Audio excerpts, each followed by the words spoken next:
kwa mfalme katika mji wa Israeli, na ameomba, Baba nipe hekima na maarifa nikawatawale hawa watu. Na Mungu anamjia usiku, Mungu anakujia ule wakati huko wewe peke yako, huko binafsi unataka kusemezana na Bwana. Haleluya. Ndipo Mungu unapeana maombi yako kwa Bwana, na Mungu anakujibu, na Mungu anakujibu hata yale hujaomba. Haleluya. Biblia inasema kwamba mimi najua haja za mioyo yenu na ninawajibu mambo mengine hata kabla hamjafanya nini? Hamjaomba. Ninajibu mambo mengine, ninawazidishia mengine. Haleluya. Watu walisema ya kwamba katika kijiji chako ya kwamba wewe hautasoma. Sasa hivi uko college. Walisoma ndio, eti umesoma umeenda college university, wacha tuone kama kazi utapata. Wewe ndiye manager wa kampuni. Na kama unakuwa manager wa kampuni, walisema dada hautawahi olewa, wanakuja kushuhudia ukivalisha nini? Hello.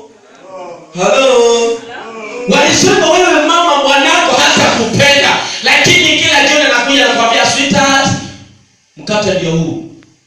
Kigugumizi inawamaliza.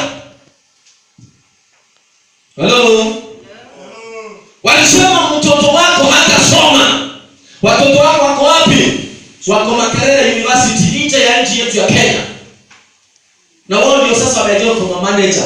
Tuacha tukaone, lakini wewe haukuweka moyoni mwako ukasimama katikati ya Bwana. Maana maandiko yanasema katika Warumi 8:1 ya kwamba aliye ndani ya Yesu Kristo hayumo chini ya hukumu. Waliomo wasiokuwa chini ya hukumu, wao ni wabarikiwa. Haleluya. Utajiri uliofichika, utajiri ambao ulikuwa umesema kwa Daudi, umekuja kufichuliwa wakati wa nini? Wa Sulemani. Kuna mambo Mungu anataka kufanya katika familia yenu, ambayo kuna mtu atasababisha awe chanzo cha hiyo baraka kumiminika katika ndoa yako, ama katika masomo yako, ama katika familia yenu. Haleluya. Pindi tu iko kitu naenda kumalizia. Haleluya. Mnanipata wapendwa? Ama naenda mbio sana? Hello. Siri mali iliyofichika katika Kristo Yesu. Bwana Yesu asifiwe. Sasa nataka nikuonyeshe hiko kitu Mungu alifanya ndiposa wewe ukwe tajiri. Na kuna utajiri naenda kuzungumzia. Kuna utajiri aina mbili. Na utajiri wa kwanza utakuwa wa maana sana kuliko utajiri wa pili. Hello. Soma nami katika Wakorintho wa pili 7:9. Hiko mwanaume alifanywa kuwa masikini. Hello. Unajua yule mwanaume? Mwanaume anaitwaje? Yaani yule mwanaume hata alitembea akavaa patipati, akavaa zile viatu mbaya, akakaa msituni bila kukula, ili wewe utajirike ule vizuri. Hakuvaa hizo nguo mzuri unavaa na tutai vingine tuna shilingi 5 kama hii ya Kimani. Mtu wa Bwana asifiwe. Amen. Amen. Unaitasi uko kiroho. Amen. Amen. Mtu wa kiroho sana mpaka anavuka macho. Soma Wakorintho wa pili 7:9. Wakorintho wa pili 7. Jamaa akatuzua mpaka akaitwa pepo chafu. Sasa nafurahi si kwa sababu ya ninyi kuhuzunishwa, bali kwa sababu mlihuzunishwa hata mkatubu. Maana Wakorintho wa pili 7:9. Bwana Yesu asifiwe. Wakorintho wa pili 7 8:7. I'm sorry. 8:7. 8:7.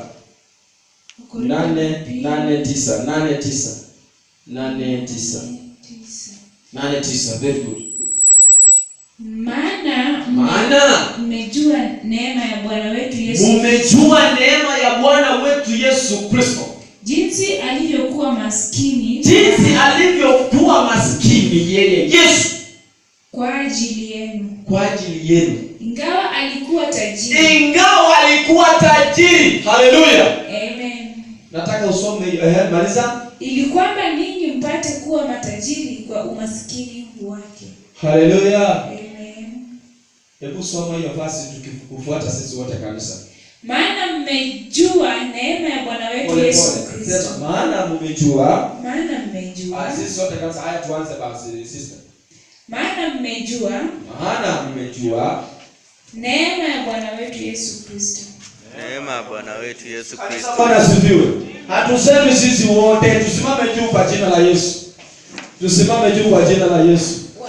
Nataka ujue ulifanyikaje kuwa tajiri wewe. Tusimame tu. Simama tu. Mtua, uko kiroho sana. Haya, soma.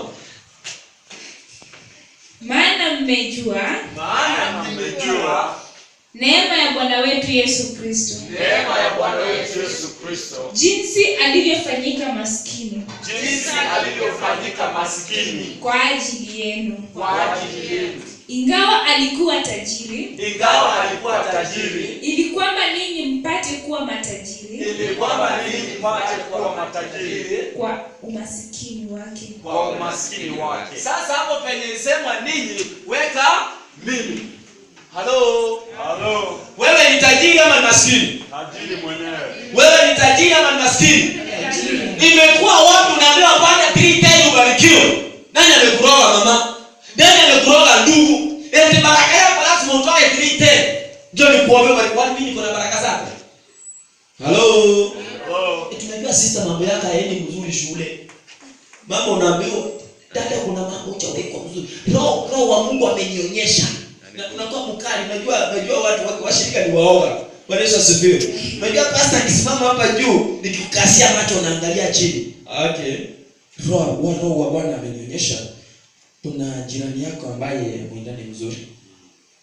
Bwana amenionyesha upande mbegu, utoe sadaka. Siku hizi hawaiti mbegu, utoe sadaka mzuri. Kuombea mambo yako itakuwa salama. Kwani unanua maombi?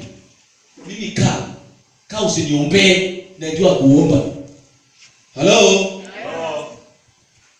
Mimi nimewahi ambiwa niko kichwa. Unajua ni kwa nini niliambia pastor aeleze ile kuhusu 10% ile najua kutolewa. Niliwahi kumwambia kile kilichonipata. Mimi nilikorofishana nikamwambia siandiki tithe yangu kwa bahasha. Wacha mimi nikatae tukosane na Mungu wangu. Si mimi najua wewe ndio utakula hiyo. Kwa nini ni dictate mimi niandike?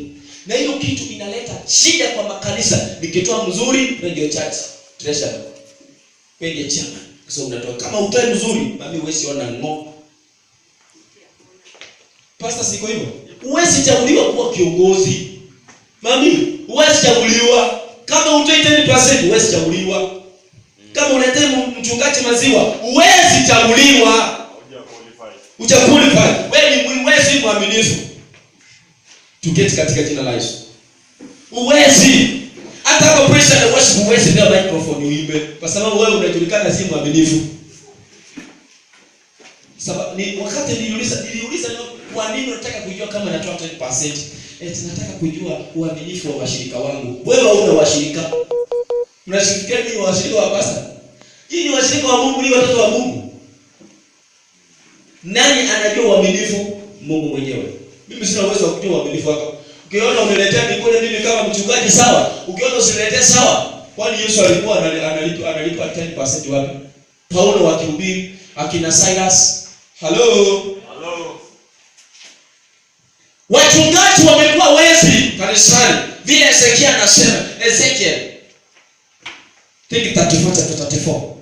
Wameacha kondoo zangu wanarandaranda mwituni na umo wa mwitu wamewapata wamewakula. Hello.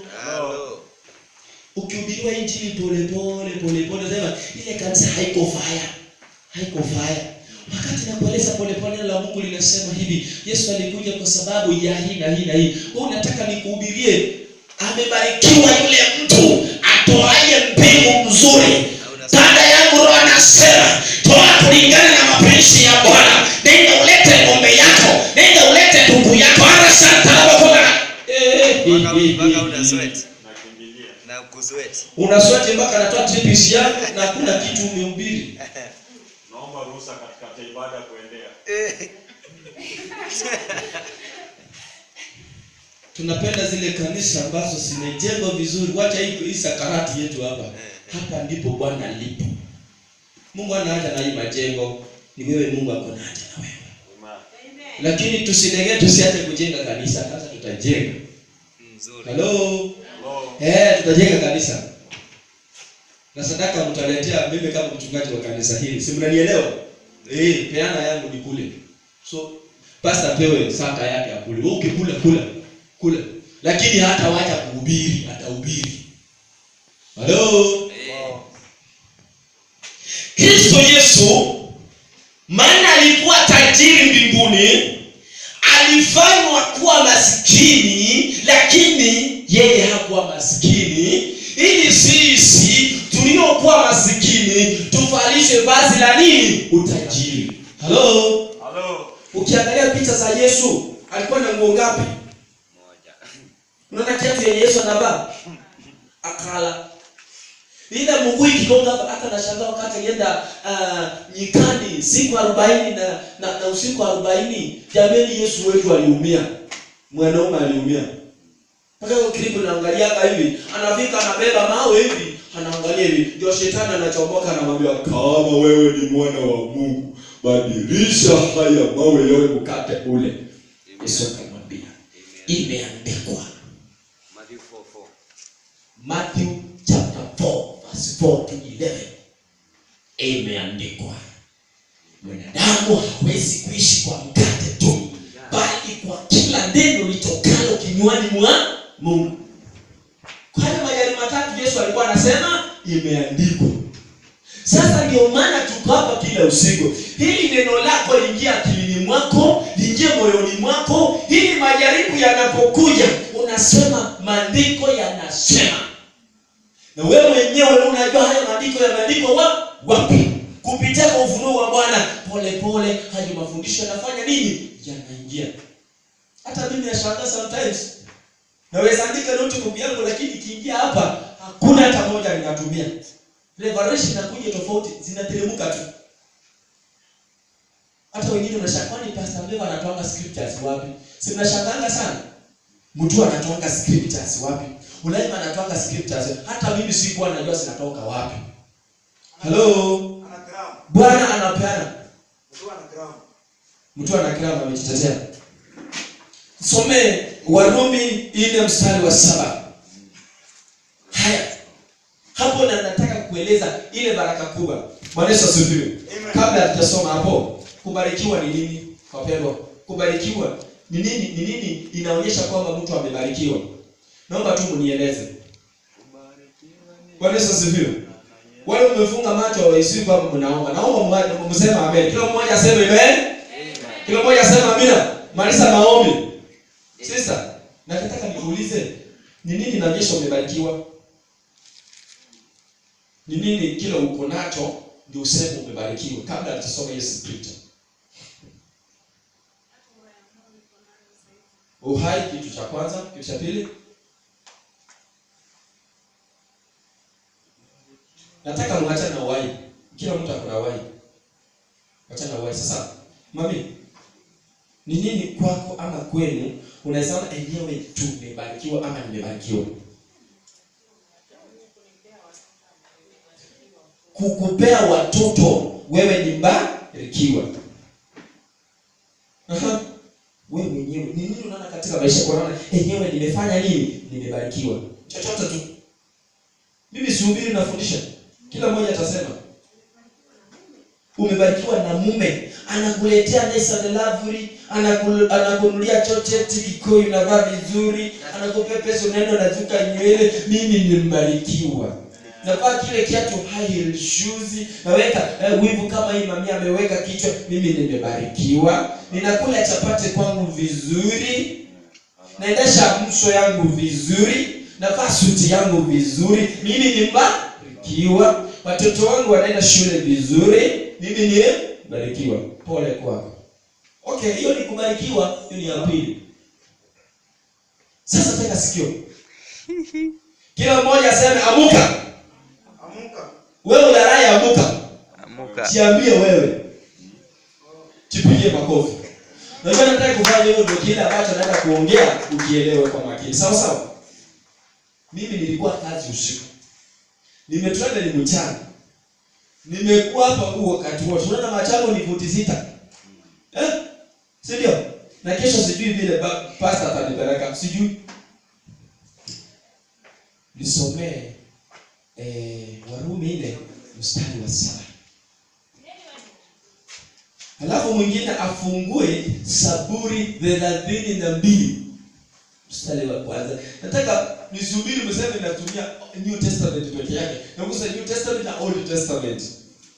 Mwingine afungue Zaburi 32 mstari wa kwanza na wa pili. Haya, anza na Warumi 4:7. Warumi 4:7. Heri waliosamehewa makosa yao. Heri waliosamehewa nini? Heri waliosamehewa makosa yao. Kwa Biblia inatumianga amebarikiwa mtu yule. Tena kuna hiyo fashion. Endelea na hiyo Kiswahili yako mami. Tena umegoma. Warumi 4:7. Heri waliosamehewa makosa yao na waliositiriwa dhambi zao. Heri waliosamehewa makosa yao na waliositiriwa dhambi zao. Nisome kwa Kiingereza. Blessed are those whose lawless Pole. Blessed are those whose lawless deeds are forgiven, have been forgiven, and whose sins are covered. Hello. And Hebrews 10:17 inasema aje wapendwa? Yes. Sisi tusome. Their sins and lawless acts I will remember no more. Hallelujah. Hiyo ndio baraka kubwa unastahili kujivunia mahali popote unaposimama. Sema mimi nimebarikiwa kwa sababu Yesu alinifia msalabani akaondoa dhambi na maovu yangu yote. Mimi sina dhambi ndani mwangu, aishie ndani mwangu ni mkubwa sana. Hallelujah. Amen. Mathayo, unajua namaliza? Ninashikanisha hiyo kitu. Okay, nisome hiyo Zaburi. Nisome Zaburi alafu ndio nisome Mathayo. Zaburi 32:1-2.